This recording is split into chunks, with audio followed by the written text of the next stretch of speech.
la historia de un amor como no hay otro igual, que me hizo comprender todo el bien, todo el mal.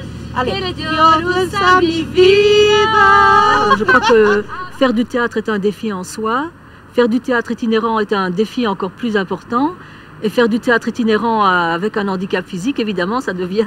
Mais je ne me suis jamais posé cette question, mais je le constate évidemment. Mais je crois que la passion peut vous emmener à faire un tas de choses extraordinaires et on ne se pose pas les questions. Si je me posais la question le matin quand je me lève, comment je vais faire pour vivre ma journée, ben, je resterai dans mon lit.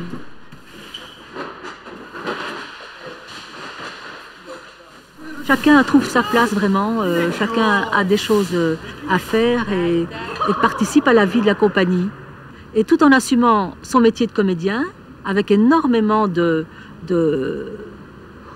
cœur, je dirais. Et là, Marco et moi, nous sommes très attentifs à faire progresser les gens dans leur métier. Il y a toute cette vie de famille autour du chapiteau qui est très chaleureuse et très importante.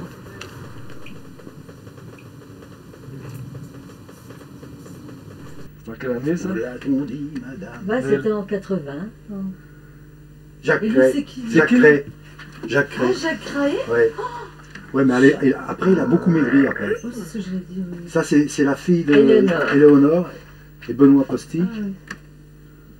Le vieux camion. Le vieux camion à Nomac Matador. Coucher de soleil sur les roulottes.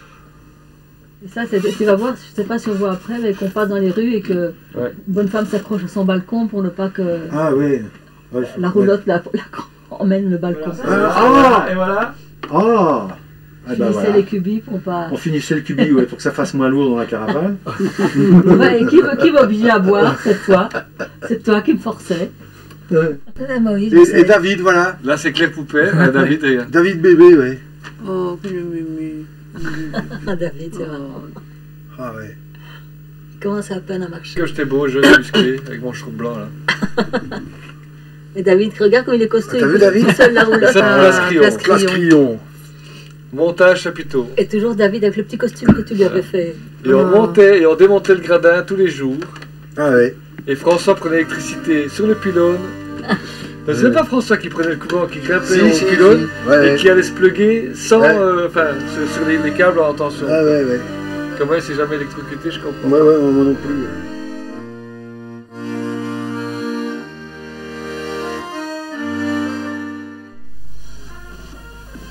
Depuis quelques années, ils sont implantés à Torrembel et Béguine. Souvent, vous les rencontrerez dans les écoles ou en quelques places publiques. Leur nom, les Baladins du Miroir. Mais peut-être les connaissez-vous déjà, puisqu'après des années de travail, ils ont été choisis parmi 300 troupes pour recevoir le prix du théâtre de rue du Festival d'Avignon en été 1984. Je crois que les Baladins du Miroir ont fait du théâtre forain sans vraiment en être conscient. Il se passe, c'est que Nel et Marco pourraient le raconter peut-être beaucoup mieux que moi, mais quand ils ont commencé en 1980, ils ont voulu faire du spectacle un peu différent, du spectacle dans la rue, et Nel a donc monté des spectacles de rue, avec des comédiens qui savaient bouger, qui savaient faire de l'acrobatie, qui savaient chanter, qui savaient jouer de la musique. Il se fait qu'en Belgique, c'est vraiment impossible de faire ce type de spectacle parce qu'il pleut trop souvent. Et c'est comme ça que la première fois qu'ils ont voulu jouer à Bruxelles, ils ont loué leur premier chapiteau qui leur a servi de parapluie. Ce chapiteau, il a fallu le garder la nuit. Un service d'intergarde coûtait beaucoup trop cher. Ils ont racheté une vieille roulotte, ils ont gardé eux-mêmes et c'est comme ça que ça a commencé. Moi, je suis arrivé en 84, il y avait déjà 2-3 roulottes. Et bien, j'ai acheté la mienne et puis on s'est rendu compte à un moment donné qu'on n'inventait rien. On faisait du théâtre comme pas mal de gens l'avaient fait et surtout au début du siècle, puisqu'il faut savoir qu'au début du siècle, il y avait au moins une vingtaine de compagnies en Wallonie qui fonctionnaient comme ça, avec un théâtre démontable et qui restait dans les villes parfois 3 semaines en jouant un spectacle différent tous les soirs. C'était des gens qui effectivement partaient avec des roulottes et sillonnaient les villages. Ils allaient en fait de ville en ville et restaient 15 jours, 3 semaines et apportaient au public des œuvres classiques. Et alors on essaye effectivement de renouer un peu avec ça, quoi.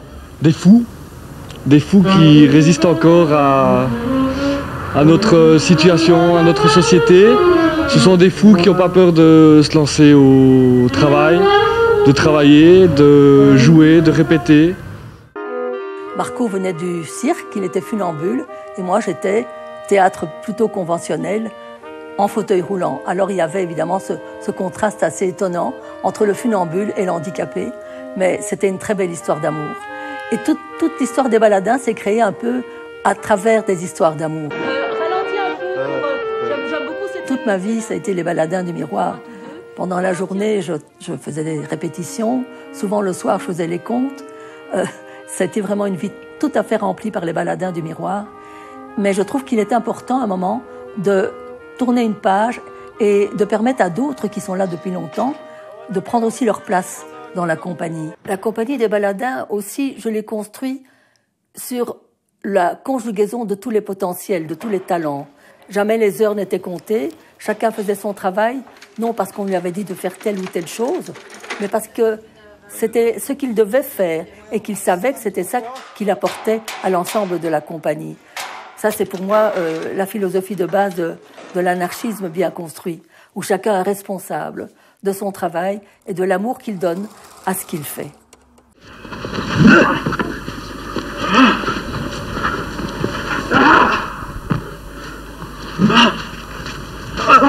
C'est long ça, hein? À droite, à gauche. Ouais, c'est trop long.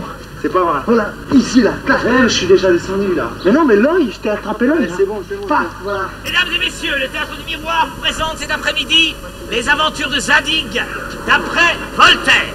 Merci d'être venus aussi nombreux.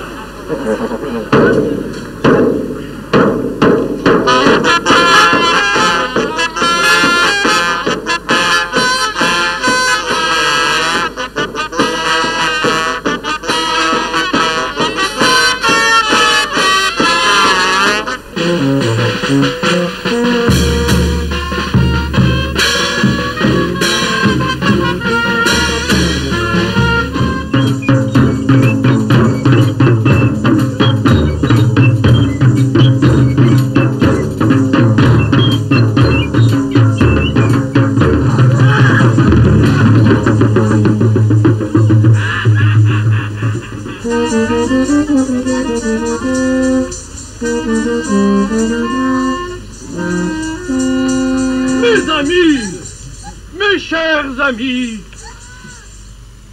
je crois que le ciel a permis pour nos péchés cette infortune.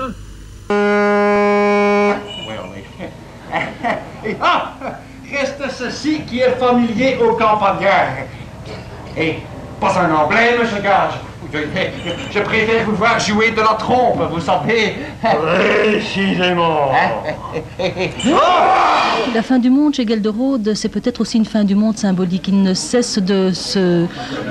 Le monde ne cesse de se détruire et de renaître. Et c'est très typique dans cette œuvre de Gelderode qui commence par un couple d'amants qui cherchent un endroit pour s'aimer. Et tout le centre de la pièce va se faire autour de ces amants. La fin du monde va se passer malgré eux et ils vont se ressortir de leur tombeau après avoir fait l'amour et la jeune femme est enceinte. Et c'est vraiment le symbole même de la Renaissance et du monde qui ne cesse de renaître de ses cendres. Un tombeau, n'est-ce pas une chambre métamorphose? Ça c'est joli ça. Faut-il qu'ils aient la tête brûlante? Et le reste du même charbon? Ils n'auront pas à s'inquiéter pour leurs funérailles. En funèbre plaisanterie, mais prétendez-vous que ce couple admirable, tout épanoui, doit lui aussi périr en leur marqué et devenir bois sec? Oui, mourons! Cette fin des fins que j'ai prédite pour je ne sais quelle date arrivera-t-elle jamais? Oh, pas si philosophe que ça, moi. Marié avec fouet, balai, bâton. En fait, tout le monde pense que le monde va être exterminé ce soir-là, mais pas du tout. En fait, c'est un incident météorologique et la vie recommence. Et en fait, c'est une très très belle pièce parce qu'on parle beaucoup de la mort, mais en fait, c'est un hymne à la vie, un hymne à la joie de vivre, à la truculence, au ripaille même, parce qu'on boit et on mange beaucoup dans cette pièce. Et donc, toute la symbolique de ce spectacle nous dit que la vie est plus essentielle que la mort et que la mort induit toujours la renaissance. Je n'ai pas la vocation cavalière. Comment? Le sire Goulard, prince héréditaire de Bruggelord, aurait peur de cavalcader? Et que fera son Altesse quand il faudra cavalcader devant le peuple? Nous irons en carrosse ou pédibus. Vous irez à Dada, au trône, Au galop! Abri d'avaler! Que me fera ce matin de joyeuse guerre! Mais jamais de guerre! Je me rends! Oui, je régnerai seul! Et je suis assez gros pour que c'est ça, non? Et puis, dans ce texte, j'ai introduit aussi des accents. Vous allez voir un ministre qui parle avec un accent wallon, un autre ministre, bien sûr, qui parlera avec l'accent flamand, et l'ivrogne, le personnage truculent, parlera avec l'accent bruxellois. Et comme ça, on a bouclé nos accents belges que je trouve très savoureux et très représentants d'un bon sens populaire et d'une joie de vivre populaire. C'est tout ce que tu as à me raconter, hein? Le grand quoi? Ah, le grand macabre, mais articulé. Je bois à la santé de votre conscience professionnelle. À votre incomparable savoir-faire, monseigneur. Vous en jugerez tout à l'heure de mon savoir-faire. Allez.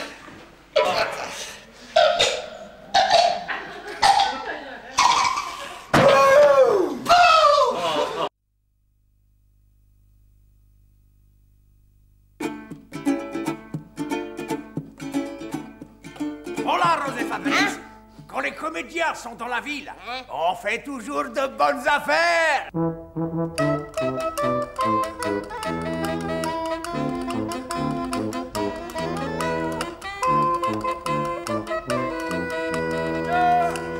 Attendez-moi. Je veux bien être en votre écuyer, ma femme est d'accord. Sancho, je savais que tu viendrais. Allons, en avant.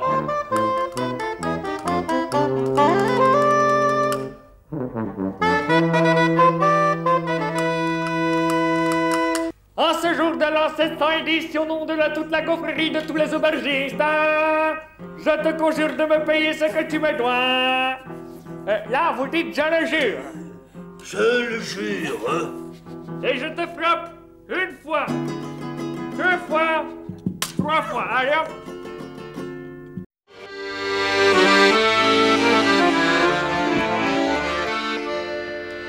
Si nous jouons masqués, ce n'est pas pour nous cacher, mais c'est pour démasquer la comédie humaine.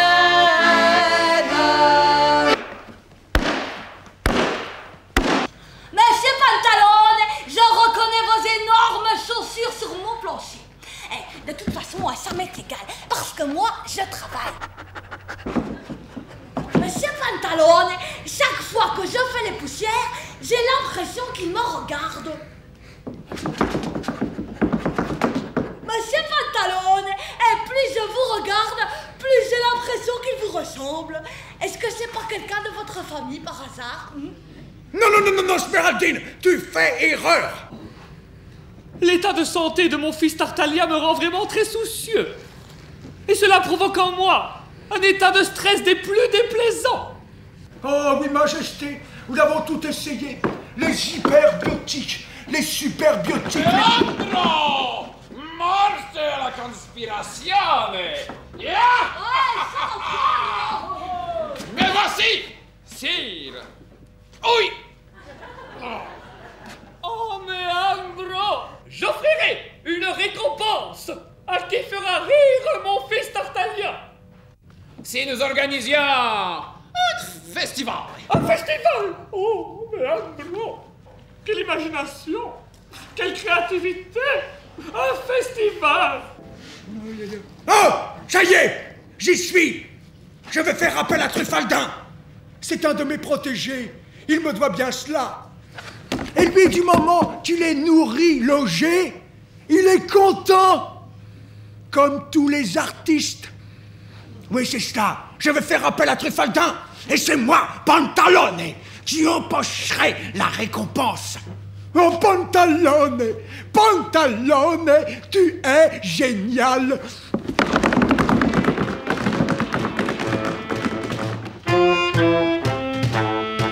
Bientôt, c'est moi qui serai reine. J'ai l'étoffe d'une reine, moi, et je saurai gouverner. Avec poigne. Ce n'est pas comme ce roi fantoche, ou comme son fils Tartaglia, ce mollusque.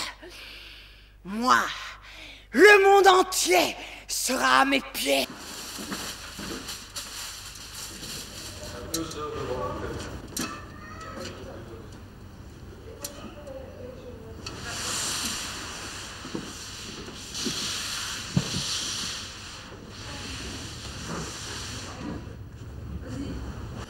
J'ai beaucoup de respect pour les danseurs parce que je trouve que c'est des gens justement qui s'imposent une rigueur et leur discipline, elle ne fait aucun cadeau. Il faut être obligé d'aller au travail, à la barre, à ces exercices pour un spectacle qui est de courte durée, mais il y a un potentiel de travail derrière qui est l'autre côté de l'iceberg qu'on ne voit pas.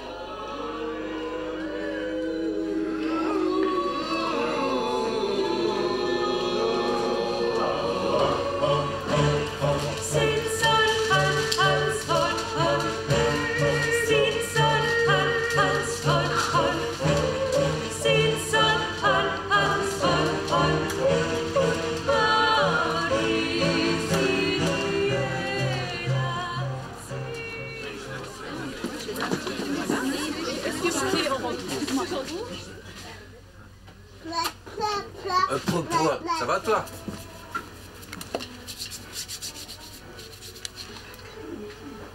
Ah.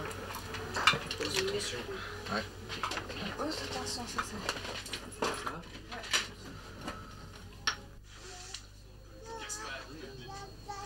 Si je te dis qu'on va en mettre plus, Michel, c'est qu'on va en mettre plus.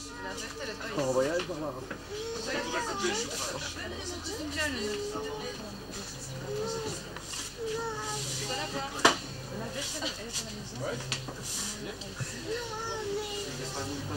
Bon les gars, je vais aux nouvelles. Les 3 petites truites cuites, 3 petites truites cuites. D'ailleurs, cette coupée une tête, ça sera Ton fils est plus intelligent que le mec, tu peux trouver ses autres points. C'est pas pareil. Je pense que je vais laver mes cheveux. Ouais, fais des économies, comme ça, il fait prévu. Je crois que Shakespeare, surtout, c'est un très grand auteur populaire. On a tendance à l'oublier et croire que Shakespeare, c'est un peu ennuyeux. Mais quand on prend la peine d'aller à la source et de retrouver Shakespeare tel qu'on imagine qu'il devait se jouer, c'est-à-dire avec des combats de chiens à l'extérieur, des gens qui entraient, qui sortaient, qui mangeaient des cacahuètes, on a retrouvé des tapis de cacahuètes au Théâtre du Globe, on se rend compte que c'est un auteur qui était très vivant et très apprécié par le public de son temps. Et nous avons essayé ici, avec le Songe du Mi-d'été, de retrouver un peu toute cette atmosphère de théâtre shakespearien très populaire.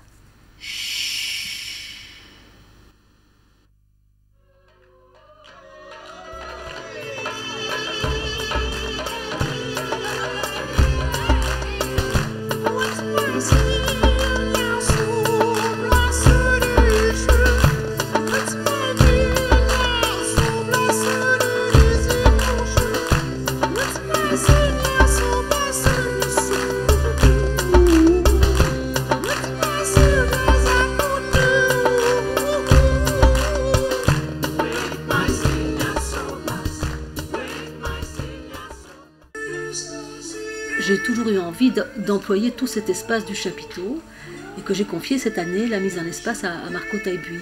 Et donc nous avons exploré tout cet espace à travers des acrobaties aériennes et évidemment ça se prêtait merveilleusement au monde des fées.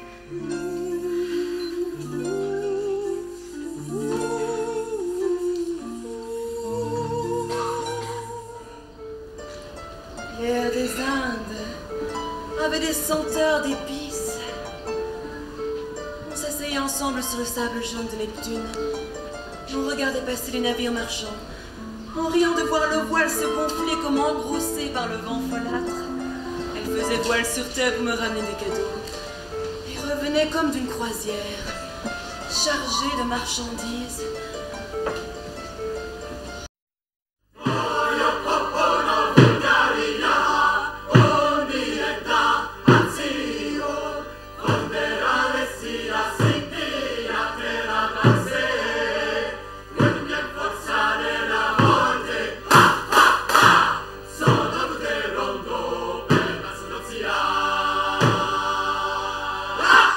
Le mythe de Faust, c'est une chose qui m'interpelle depuis des années et je trouve que c'est très contemporain.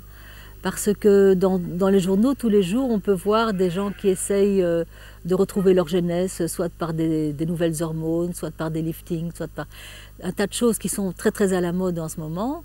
Que le pouvoir est une chose qui interpelle tout le monde aussi. Et que, que le Méphisto de notre époque, c'est certainement la rentabilité, le profit. Et je trouve que tous ces éléments se retrouvent dans le mythe de Faust, qui a été écrit au XVIe siècle et qui est encore très contemporain. Méphisto, rends-moi ma jeunesse et je signe ton pacte. Je suis votre serviteur.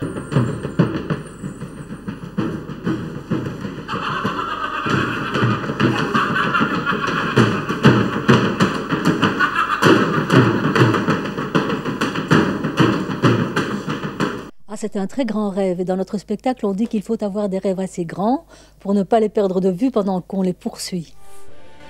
Après 4 ans de négociations, eh bien, on est arrivé à combiner une première de notre spectacle sur le continent américain. Un défi de plus, oui, nous voulons emmener tout notre univers forain au Québec. Et là vraiment c'est une aventure, une grande aventure. C'est une très grosse infrastructure, on va être une trentaine de personnes à partir avec le chapiteau, avec le nouveau chapiteau. Donc pour le Québec, c'est 450 places parce qu'il faut évidemment affronter la rentabilité américaine. C'est assez excitant, hein. C'est un nouveau matériel, c'est toujours un jouet. On a toujours des gosses qui sortent leurs jouets de leur boîte et ça c'est assez... Non, par rapport à l'autre, c'est faramineux, quoi, ça en jette. C'est aussi un convoi, c'est 11 véhicules, 6 camions, 5 roulottes. On va vivre dans la province du Québec pendant plus d'1 mois et demi. 2 heures avant le rassemblement de tous les véhicules et leur départ pour le port d'Anvers, il régnait encore une agitation fébrile sur le site des Baladins à Toranbay. Dans les bureaux, on vérifiait les derniers documents de voyage et tout semblait être en ordre de ce côté-là, même si un petit stress subsistait. À 21 h, les nombreux amis des Baladins se retrouvaient devant l'épicerie de Toranbay pour fêter cet événement hors du commun. On fête qui s'en va là. Tous ceux qui connaissent les Baladins parlent que de ça depuis des mois. On nous explique que vous êtes une des plus ferventes supporters des Baladins, c'est vrai? Ah oui, ça, je n'en démords pas. Je n'en démords pas. Quand on peut les aider, on les aide. Ah, leur bonne humeur, leur accueil, leur ténacité à pouvoir arriver à quelque chose, parce qu'il y a quand même... une vingtaine d'années que maintenant elle se bat et elle est arrivée à pas mal de choses, je trouve. C'est une femme admirable. Vous avez l'air relativement calme, pas trop stressé. Oui, ça va. Ouais, je crois qu'on se demande tous quand même comment ça va se passer là-bas pour mettre tout sur le cargo et tout ça. Et puis... Il y a déjà pas mal dans les camions, on se demande si on n'a peut-être pas oublié un petit quelque chose. Oui, on espère que non parce que... Ça y est, on est prêt. On a exactement 3 quarts d'heure de retard sur l'horaire prévu. C'est un record chez les Baladins du Miroir. Alors comment se sont passés les derniers jours? C'est la folie, quoi. Les préparations, préparer le matériel, les contrôles techniques, les cartes grises, tout préparé. Mais ça y est, le matériel est fin prêt. Et puis, hasta luego, quoi. Il faut qu'on y aille maintenant. Go to America. Ça représente un convoi de combien de camions de roulottes? Il y a 6 camions, 5 roulottes et 3 caravanes qui partent au Québec. Je suis fort émotionnée parce que c'est un rêve qui les habite depuis longtemps et qui se réalise pour eux et c'est merveilleux, je trouve.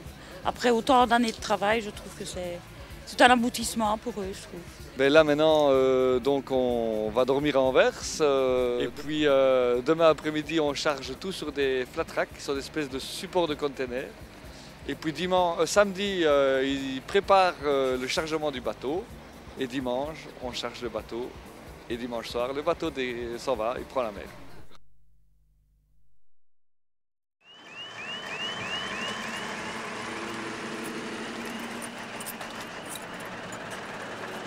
C'est vraiment une première mondiale, c'est la première fois que des véhicules immatriculés en Belgique vont se véhiculer sur le continent américain.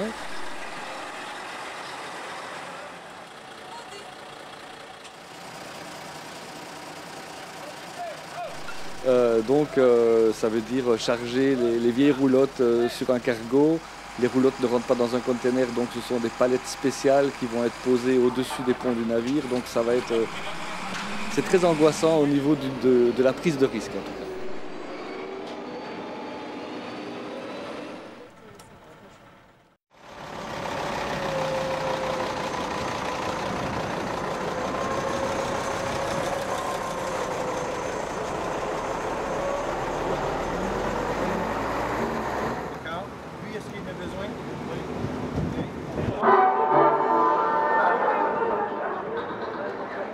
En 29 minutes maintenant, les Baladins du Miroir présentent Faust, une pièce de théâtre forain. C'est sous le chapiteau qui peut accueillir quoi, 450 personnes.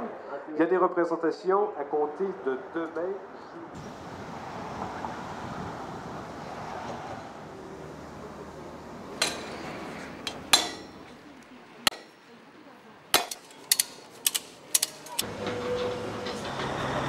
Le Québec est un pays où il fait très froid l'hiver et où l'été est très court. Donc pendant les 4 mois de beau temps, il se fait que les Québécois sortent et vont essentiellement voir les spectacles de rue, les spectacles, les festivals. Et le public québécois est toujours en quête d'une nouvelle forme théâtrale. Voyez-moi, ce qu'on vous montre ici, sous ce beau chapiteau, est totalement vrai. Oh, c'est pas vrai du tout, hein. Si, c'est vrai. Oui, ces gens ont vécu, et même Faust 2 fois dans la pourpre et dans l'or. Mais je n'en dirai pas plus. Ah bah il était temps. Ah bah ouais, entrez donc à présent, endormez vos soucis, oubliez vos demeures. Le reste, et c'est beaucoup, se trouve à l'intérieur. Louez mes poussins, louez mes poussins, un dollar le poussin, c'est bon pour les fesses délicates. Louez mes poussins.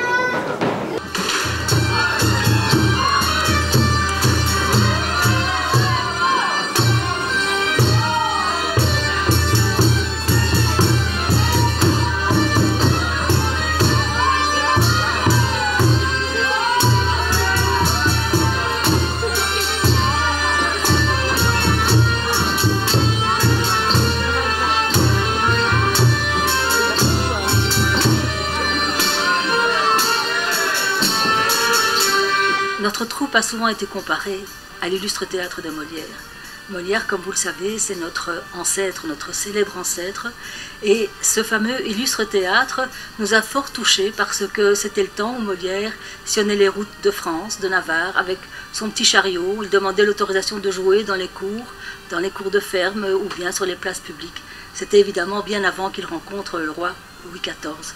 Et cet illustre théâtre nous a tellement touchés parce qu'il ressemble fort à ce qu'étaient les Baladins à l'origine. Bien sûr, maintenant, nous avons un beau chapiteau, mais nous avons eu envie de retrouver ce public, des cours de ferme, des places publiques. Et j'ai monté ce Molière pour retrouver cette originalité, justement, cette force que le public de la rue peut donner à un spectacle. Qu'est-ce que je vois? Mon mari dans ses bras? Mais je m'en vais descendre. Il me trahit sans doute. Mais je peux le surprendre. Il faut se dépêcher de l'aller secourir. Ah, certes, il aurait tort de se laisser mourir. Il s'est subitement éloigné de ces lieux. Et sa fuite a trompé mon désir curieux. Mais de sa trahison, je ne suis plus en doute. Et le peu que j'ai vu me la découvre toute. Je ne m'étonne plus de l'étrange froideur où je le vois répondre à ma pudique ardeur. Il réserve l'ingrat, ses caresses à d'autres, et nourrit leur plaisir par le gendre des nôtres.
et ils font une dernière répétition de ce spectacle, Le Cocu imaginaire. Et ça nous donne justement toute l'ambiance de la troupe avec ses joies, avec ses peines, avec ses petits conflits et avec ce grand espoir d'être enfin reconnu par Louis XIV.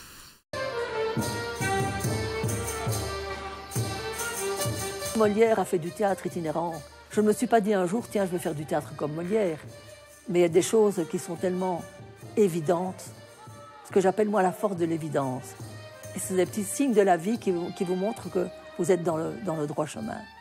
Et donc, en faisant ce théâtre forain, on était dans la force de l'évidence. Les comédiens sont des terriens étranges, des ombres légères, qui traversent la nuit des temps pour chercher la lumière des petites étoiles que sont les yeux des hommes. Ils regardent le monde comme on regarde la mer.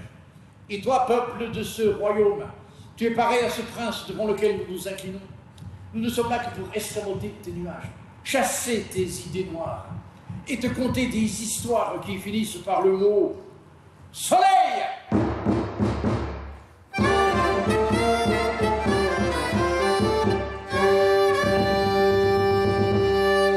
Faites attention parce que l'acoustique est très, très difficile. Demain, avec le public, ça ira mieux, mais il ne faut pas précipiter dans le texte. Hein. Après, ça a été, mais surtout le début, c'était un peu trop rapide.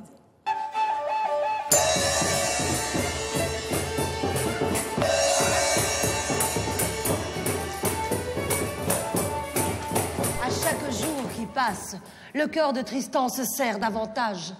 Peut-être, avant le soir, le bateau surgira-t-il. Voici la pluie, puis la grêle, puis l'orage, qui éclate avec une violence inouïe. Je m'en vais briser. Regardez cette vacuité, cette fois nous allons périr. Malheureuse je suis, je vais mourir sans avoir revu mon bien-aimé. Non, tenez bon, accrochez-vous.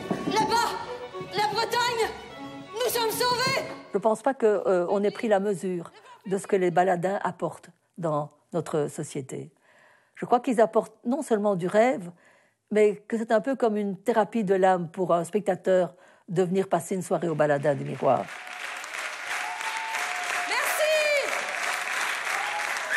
Merci pour ces applaudissements très chaleureux. La mise en scène de ce spectacle est de Naël Paxinou.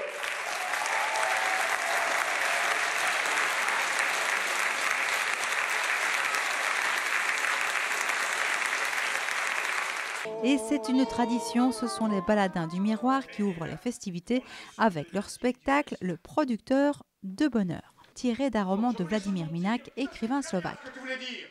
J'ai eu l'occasion de travailler déjà avec Paul Aymon pour le spectacle Tristan et Iseult. Et il m'a passé ce roman comme ça, mine de rien, un soir. Et j'étais vraiment fascinée par cet auteur. Et je me suis dit, il faut absolument en faire une adaptation.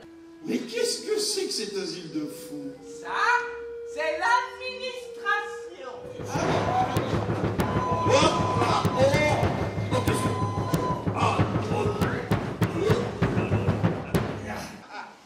À qui as-tu légué ton âme, sorcier? Vous avez demandé, qu'est-ce que tu as fait? C'est lui là!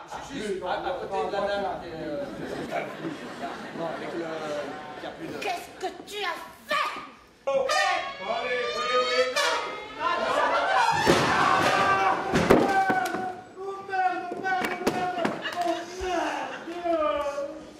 La voix du prochain dans le besoin. Allons voir. Oh, je t'ai cherché partout. Celui-là. Ah oui. Oh, tu te souviens de marronnier alors? Quel marronnier? Bah alors j'ai voulu t'embrasser, t'es pas grave. Je t'aime. Je trouve ça vulgaire. Voilà bien la jeunesse d'aujourd'hui. Quelle dépravation! Vous mangez les fruits, mais vous êtes incapables de planter l'arbre!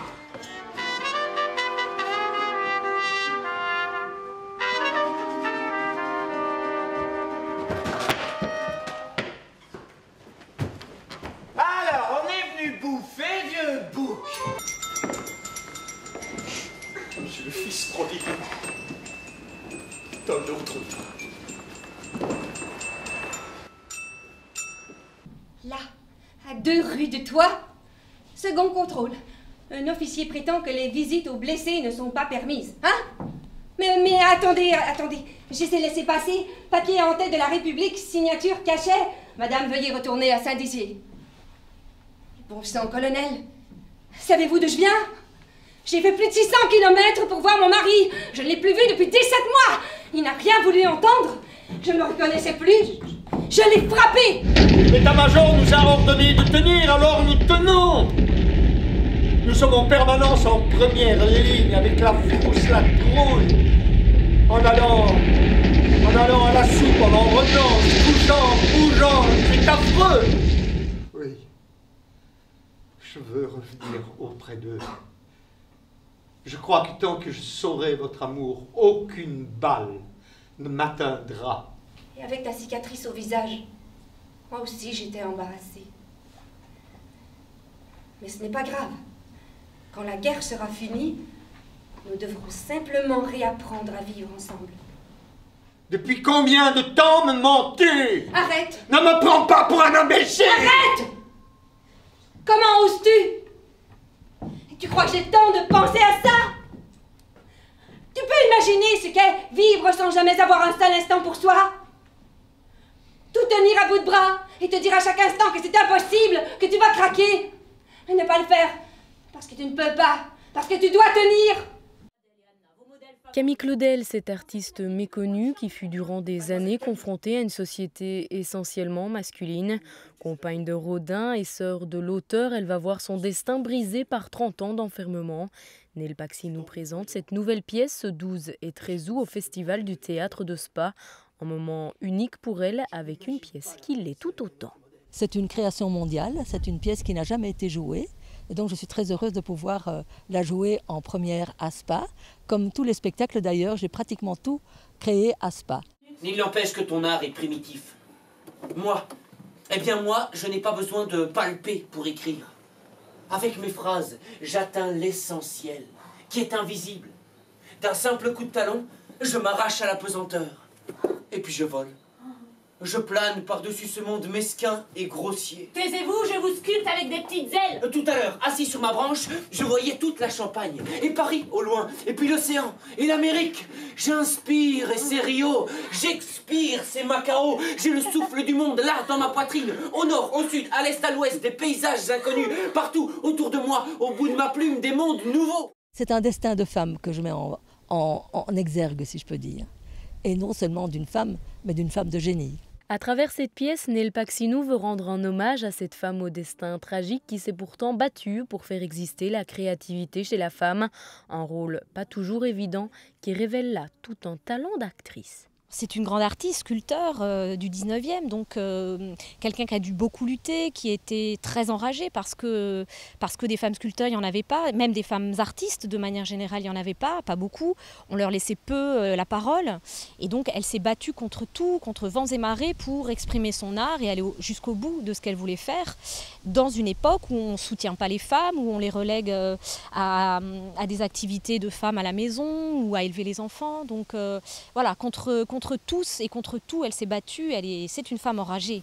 Tu expieras jusqu'à ton dernier souffle. Ah non, n'essaie pas de me rejeter la faute, cela ne prend pas avec moi. Vous les hommes, vous vous servez des femmes comme d'un instrument. D'abord l'occasion de votre plaisir, puis pour les artistes, vous en faites une source d'inspiration. Cette jument flamboyante sur le bateau, c'est presque comme si tu l'avais créée de toutes pièces pour pimenter ton œuvre. Elle surgit, par miracle, au moment précis où ton inspiration décline.